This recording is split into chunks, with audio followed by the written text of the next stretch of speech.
जय हिंद दोस्तों, कैसे हैं आप सब। आशा करता हूँ कि ठीक होंगे और एक नए वीडियो में संजू क्लासेस में आपका स्वागत है। तो देख सकते हैं क्लास 9 का हिंदी जो कि सेट 1 आ चुका है। देख सकते हैं मॉडल प्रश्न हमारा है। हम इस तरह करके 5 सेट बनाए हुए हैं और ये पाँचों सेट का आंसर आपको पूर्ण रूपेण मिलेगा। तो देख सकते हैं हमारे क्लासेस में मॉडल प्रश्न 1 पत्र 1 है हमारा। समय हमारा है 1.5 घंटा का और पूर्णांक है 40 का। चलते हैं क्वेश्चन में। क्वेश्चन हमारा देखते हैं कुछ इस प्रकार का है। कुल प्रश्नों की संख्या 40 है। प्रत्येक प्रश्न का अंक 1 मिलेंगे। खंड आ में देखते हैं इसमें कुछ गद्यांश दिया हुआ है। गद्यांश को पढ़ना है और पढ़ने के साथ साथ में इसका आंसर को देना है। तो हमको लगता है कि गद्यांश बहुत ही अच्छा से जाएगा आप लोगों का। बड़े बड़े कल कारखाने बेशुमार धुआं उगलते हैं, उनके कारण वायु प्रदूषण बढ़ गया। वाकई में, क्योंकि आज जितने भी कारखाने चलते हैं तो सब में लगभग प्रदूषण फैल ही चुका है।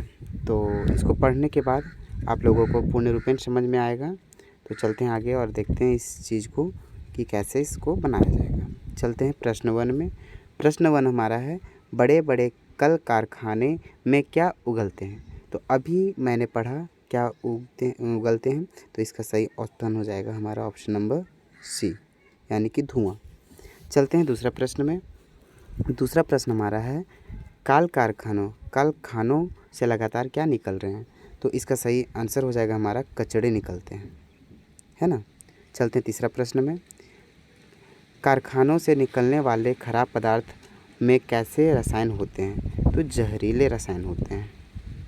ऑप्शन नंबर डी, तीसरा का ऑप्शन नंबर डी हो जाएगा, जहरीले होते हैं। चलते हैं चौथा नंबर के क्वेश्चन में। चौथा नंबर का क्वेश्चन हमारा है, हमारे पूर्वज वायुमंडल की शुद्धता के लिए क्या करते थे। तो हवन करते थे। ऑप्शन नंबर सी, चौथा का हो जाएगा ऑप्शन नंबर सी। चलते हैं 5वां नंबर की ओर में। 5वां नंबर का क्वेश्चन कुछ इस प्रकार है, आप पढ़ सकते हैं इस क्वेश्चन को। आधुनिक मानव ने किसी मात्रा अधिक बढ़ा दी है। आधुनिक मानव ने किसी मात्रा अधिक बढ़ा दी है। तो इसका सही ऑप्शन हमारा हो जाएगा ऑप्शन नंबर ए, प्रदूषण की। अभी जो हम लोग बढ़ा चुके हैं, प्रदूषण को ही बढ़ा चुके हैं। आज अगर गाड़ी चलती है तो उसमें भी प्रदूषण है, इसलिए हम लोगों को रोका जाता है। अब पढ़ेंगे हम लोग निम्नलिखित काव्यांश को पढ़कर उससे दिए गए प्रश्नों के सही विकल्प को चुनें। तो इसको पढ़ना है, क्षण भर रुक कर विश्राम करो, क्यों नदी निरंतर बहती हो। इसको पूरा पढ़ना है। पढ़ने के बाद आपको काव्यांश यानी कविता का जो यंश है उसको पढ़ने के बाद आपको कुछ इस प्रकार के क्वेश्चंस मिलेंगे जो क्वेश्चन मैंने लाया। ये हमारा क्वेश्चन है, क्षण भर रुककर किससे विश्राम करने को कहा जा रहा है। तो इसका सही ऑप्शन हो जाएगा हमारा ऑप्शन नंबर ये, यानी नदी को कहा जा रहा है। ऑप्शन नंबर ये। चलते 7वां नंबर की ओर। 7वां नंबर का क्वेश्चन है कि इसमें नदी ने किसे पुचकारा। तो इसमें पुचकारा हुआ था, आप पढ़े होंगे यहाँ पर, नदी ने किसे पुचकारा। तो कमज़ोरों को पुचकारा। यहाँ देखिए, कमज़ोरों को पुचकारा। नदी ने किसको पुचकारा तो कमज़ोरों को, लेकिन यहाँ कमज़ोर नहीं दिया गया है, इसलिए यहाँ होना चाहिए था कमज़ोरों को पुचकारा। तो ऑप्शन नंबर यहाँ पर दे दिया है ये, लेकिन यहाँ होना चाहिए कमज़ोरों को पुचकारा। चलते हैं 7वां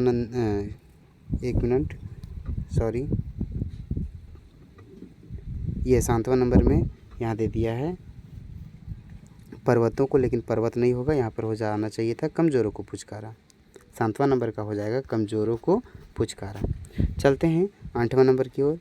नदी का जीवन कैसा था। तो नदी का जीवन संघर्ष भरा था, यानी कि 8वां का सी। अब चलते हैं 9वां में। स्रोत का अर्थ क्या होता है। स्रोत का मतलब होता है माध्यम। आज पढ़ाई को एकदम स्रोत समझ लिया है, सब कोई बिजनेस समझ लिया है, इसलिए इसका माध्यम हो जाएगा ऑप्शन नंबर ये। हम लोग 9वां का ये टिक लगाएंगे। चलते हैं 10वां क्वेश्चन की ओर। और 10वां क्वेश्चन कुछ इस प्रकार है हमारा। इसमें पत्र लेखन दिया गया है। पत्र लेखन हमारा है। उससे पहले जीवन का स्रोत क्या है। तो जीवन का स्रोत हमारा है संघर्ष। संघर्ष नहीं होगा तो जीवन भी जीना यापन नहीं होता है, क्योंकि ज़िंदगी में जब तक संघर्ष नहीं तब तक जीवन नहीं। इसलिए कहा गया है इस जीवन में संघर्ष तब कुछ और। आज अगर पढ़ाई कर रहे हैं तो जब तक संघर्ष नहीं कीजिएगा तब तक कोई मुकाम मिलने वाला नहीं है। चलते हैं 11वां प्रश्न की ओर, और 11वां से 15वां तक हमारा कुछ क्वेश्चंस इस प्रकार है। नीचे दिए गए पत्र लेखन के रिक्त स्थानों को सही विकल्प द्वारा भरें। सेवा में तो हमारा 11वां नंबर हो जाएगा ऑप्शन नंबर, यहाँ पर सेवा में श्रीमान हो जाएगा, तो इसमें हो जाएगा सेवा में प्रधानाध्यापक या प्राचार्य। तो अगर हम लोग लिख रहे हैं स्कूल में तो हमारा हो जाना चाहिए प्रधानाध्यापक। अगर शिक्षक के बारे लिख रहे हैं तो शिक्षिका, शिक्षक, है ना, प्राचार्य। वैसे तो प्रधानाध्यापक ज़्यादा ही देते हैं। चलते हैं 12वां नंबर की ओर, यानी हमारे यहाँ प्रधानाध्यापक हो जाना चाहिए। 12वां नंबर पूछ रहा है छात्रावास में स्थानित, तो यानी हॉस्टल की सुविधा मांग रहा है। तो 12वां नंबर हमारा हो जाएगा यहाँ पर ऑप्शन नंबर हमारा हो जाएगा विषय। 12वां नंबर का हो जाएगा बी, इसका सही ऑप्शन हो जाएगा यहाँ पर विषय। यहाँ पर क्या डालना होगा, विषय डालना होगा, यहाँ पर डालना होगा विषय, है ना।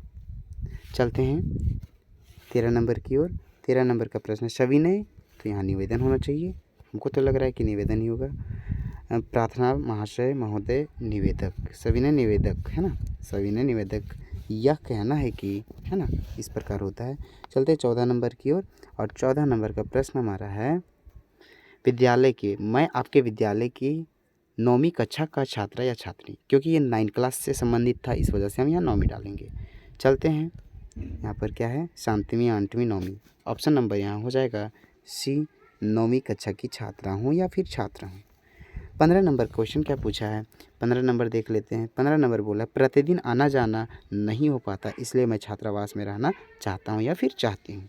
तो यहाँ पर हमारा हो जाएगा 15 नंबर का सही ऑप्शन हमारा किधर गया, 15 नंबर का हो जाना चाहिए संभव, ऑप्शन नंबर बी। 15 का हो जाएगा ऑप्शन नंबर बी, यानी कि प्रतिदिन आना जाना संभव नहीं हो पाता है, इसलिए यहाँ पर हो जाना चाहिए संभव। यहाँ पर हो जाएगा हमारा संभव नहीं हो पाता, इसलिए मैं छात्रावास में रहना चाहता हूँ। अतः श्रीमान से, सॉरी यहाँ पर रीमान लिख दिया, लेकिन यह श्रीमान से हो जाना चाहिए था। चलते हैं 16 नंबर की ओर, और 16 नंबर हमारा कुछ प्रश्नों का उत्तर, जो कि हमारा ये व्याकरण से दिया गया है ना। चलते हैं क्वेश्चंस की ओर। अभिमान शब्द में मूल शब्द मान, इसमें कौन सा उपसर्ग लगा हुआ है। शायद आप लोग कक्षा 8-9 में ही पढ़े होंगे, प्रत्यय और उपसर्ग। प्रत्यय होता है और एक हमारा होता है उपसर्ग। तो उपसर्ग का मतलब होता है जो आगे की शब्द को नोट किया जाए, और प्रत्यय का मतलब होता है जो पीछे की शब्द को नोट किया जाए। तो कहने का अर्थ हमारा है कि जैसे यहाँ पर अभिमान, अभी मतलब अगर ये चल जाएगा तो हमारा उपसर्ग चल जाएगा, और मान जो है वो हमारा आ जाएगा प्रत्यय में। तो यहाँ पर पूछा है हमारा उपसर्ग, तो इसका सही ऑप्शन हो जाएगा आगे वाला, यानी कि अभी, यानी कि 16 नंबर का ऑप्शन नंबर सी। चलते हैं 17 नंबर की ओर। 17 नंबर का क्वेश्चन है गायक का सही स्त्रीलिंग, तो गायक का हो जाएगा गायिका, ऑप्शन नंबर सी। गायिका हो जाएगा 17 का ऑप्शन नंबर सी। चलते हैं 18 नंबर की ओर, और 18 नंबर का क्वेश्चन मेरा कुछ इस प्रकार है। 18 नंबर का क्वेश्चन कुछ इस प्रकार है, एक का बहुवचन होगा, एक का बहुवचन अनेक हो जाएगा, यानी कि ऑप्शन नंबर ए। निम्नलिखित में से कौन संख्यावाचक विशेषण है, तो इसमें हमारा ऑप्शन हो जाएगा ऑप्शन नंबर सी, 4 अमृत, है ना, संख्या है इसमें 4 पूछा है। चलते हैं 20 नंबर की ओर, और 20 नंबर का क्वेश्चन कुछ इस प्रकार है, सीमा अच्छी है क्या, कवित्री, कवि, कवित्री, कवित्री। तो इसका सही ऑप्शन हमारा हो जाएगा ऑप्शन नंबर 20 का ए, कवित्री। कुछ इस प्रकार कवित्री लिखाता है, कवि का कवित्री, कुछ इस प्रकार, ओह सॉरी, कवि का हो जाता है कवित्री। चलते हैं 21 नंबर की, और चलते हैं घी के जलना, दिए जलना या जलाना, ये मुहावरा होता है। तो बाती, कटोरा, दिए गलत है, ये दिए सही हो जाएगा, यानी 21 का ऑप्शन नंबर डी। चलते हैं 22 नंबर की ओर, और 22 नंबर का क्वेश्चन कुछ इस प्रकार है, मेरी इच्छा है कि मैं डॉक्टर बनूं। ये हमारा लग रहा है मिश्र है, पढ़े होंगे आप लोग, है ना, संयुक्त मिश्र ऐसे करके। चलते हैं 23 नंबर की ओर, इनमें से किस वाक्य में कर्ता कारक ने चीन का सही प्रयोग हुआ है। माँ ने भोजन बना रही थी, माँ ने भोजन बना रही थी, ई नहीं समझ में आ रहा है। माँ ने भोजन बनाई थी, माँ ने भोजन बनाया था, माँ ने भोजन बना चुकी थी। इसका सही ऑप्शन हमारा हो जाएगा ऑप्शन नंबर बी, यानी 23 का ऑप्शन नंबर बी, माँ ने भोजन बनाई थी। चलते हैं 24 नंबर की ओर, और 24 नंबर का कुछ ऐसा प्रश्न है जो देख सकते हैं आप। नीचे लिखे शब्दों में पहाड़ का पर्यायवाची शब्द कौन नहीं है? पर्वत तो होगा, भूधर भी होगा, शैल्य भी होगा, मतलब कि हमारा ये पठार नहीं होगा, यानी कि 24 का बी हमारा नहीं होगा। आंसर हो जाएगा बी ऑप्शन। चलते हैं 25 नंबर की ओर, और 25 नंबर का क्वेश्चन है, कुल कुल का सही अर्थभेद क्या है? यानी कि 25 का हमारा सही ऑप्शन हो जाएगा बी, वंश किनारा। कुल कुल का नहीं कहते हैं आपका कुल कुल ऐसे करके। चलते हैं अब कुछ पाठ्य पुस्तक से ही आप लोग अगर पाठ को पढ़े होंगे तो आसानी से समझ में आएगा। जूरी अपने बैलों को कहाँ बांधते थे? तो जूरी अपने बैलों को ये चरनी पर बांधते थे, है ना। चलते हैं 26 के बाद 27 नंबर की ओर। 27 नंबर का क्वेश्चन कुछ इस प्रकार है। 27 नंबर का है, पाइस वाले सपनों को याद में वर्णवाचक किसे कहा गया है? तो इसका सही ऑप्शन हो जाएगा सालिम अली को, ऑप्शन नंबर ये। 28वां का प्रश्न है, कवि रसखान किन की भक्ति में लीन रहते थे? तो इसका आंसर हो जाएगा बी, यानी कि कृष्ण भगवान के भक्ति में लीन रहते थे, मग्न रहते थे। चलते हैं 29 नंबर की ओर, और 29 नंबर का क्वेश्चन मेरा कुछ इस प्रकार है। क्वेश्चन है हमारा, महादेवी वर्मा को उनके बाबा यानी दादा क्या बनाना चाहते थे? तो क्या बनाना चाहते थे? इसका सही ऑप्शन हमारा हो जाएगा ऑप्शन नंबर बी, विदुषी बनाना चाहते थे। चलते हैं 30 नंबर की ओर, और 30 नंबर का कुछ ऐसा प्रश्न है। 30 नंबर का प्रश्न है, रीढ़ की हड्डी की प्रकार किस प्रकार का पाठ है? की प्रकार का पाठ यहाँ दिया गया है, तो हम इस प्रिंट हो गया हो। चलते हैं, इसका ऑप्शन नंबर हो जाएगा ऑप्शन नंबर ये, यानी एकांकी, है ना। अगला क्वेश्चन है, इस जल प्रलय में पाठ में लेखक का जन्म किस प्रकार के इलाके में हुआ था? है ना। तो इसका सही ऑप्शन हमारा हो जाएगा पर्ती क्षेत्र में, ऑप्शन नंबर डी 31 का। चलते हैं 32 नंबर की ओर, और 32 नंबर का कुछ क्वेश्चन इस प्रकार है। क्वेश्चन बोला है, प्रेमचंद के फटे जूते किस पात्र की विवेचना की गई? तो इसका सही ऑप्शन हमारा हो जाएगा स्वयं, इसका प्रेमचंद की ही विवेचना की गई। नाना साहब 33 नंबर की प्रश्न में, नाना साहब की पुत्री इसमें से कौन है? तो इसका सही ऑप्शन हो जाएगा, शायद आप लोग पढ़े होंगे, मैना को, है ना, यानी कि ऑप्शन नंबर डी। चलते हैं 34 नंबर की ओर, और 34 नंबर का कुछ ऐसा प्रश्न है। 34 नंबर का प्रश्न है, किसके काम पर जाने से मानसिक बौद्धिक शारीरिक विकास रुक जाता है? तो बच्चों का ही रुक जाता है। चलते हैं 35 नंबर की ओर, और 35 नंबर का प्रश्न हमारा है कुछ इस प्रकार, मेरे संग की औरतें पाठ में किसका हृदय परिवर्तन होता है? तो चोर का। 35 का ऑप्शन नंबर बी, 35 का ऑप्शन नंबर बी। चलते हैं 36 नंबर की ओर, और 36 नंबर का कुछ ऐसा प्रश्न है, देख लेते हैं। पाठ किस तरह का आशिरकार में हिंदी में आया, यह किस प्रकार का पाठ है? तो इसका सही ऑप्शन हो जाएगा, देखो यहाँ लिखा हुआ है क, हमको लग रहा है कि इसका हो जाएगा ललित।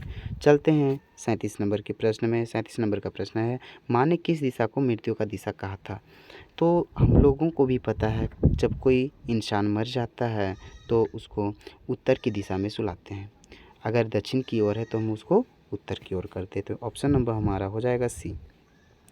चलते हैं 38 नंबर की ओर, और 38 नंबर का कुछ ऐसा प्रश्न है, मेघ आए बन ठन के, तो सवार के सही शब्द नहीं हो रहा है, सपर के नहीं हो रहा है, सज धज के, यानी मेघ आए बन ठन के, सज धज के, यानी कि यहाँ ऑप्शन नंबर हो जाएगा सी, 38 का ऑप्शन नंबर सी, सज धज के। चलते हैं 39 नंबर, चंद्र गहना से लौटती बैर कविता में चंद्र गहना क्या है? तो इसका हो जाएगा ऑप्शन नंबर सी, स्थान है एक। चलते हैं 40 नंबर की ओर, और 40 नंबर का कुछ ऐसा प्रश्न है, उपभोक्तावादी समाज आज किसकी ओर आकर्षित हो रहा है? तो इसका सही आंसर हमारा हो जाएगा विज्ञापन की ओर। ये हमारा लास्ट प्रश्न था। कुछ इसी प्रकार के हमारे एग्ज़ाम में यानी अपर जो एग्ज़ाम आने वाला है 2023 का, इसमें आएंगे। तो देखिए, समझिए, और नहीं समझ में आता है, कोई भी क्वेश्चन में डाउट हो तो संजू क्लासेस को सब्सक्राइब करने के बाद आप कमेंट कर सकते हैं। मैं आपके लिए हर समय तैयार रहूँगा। सो थैंक यू, धन्यवाद। संजू क्लासेस में जय हिंद।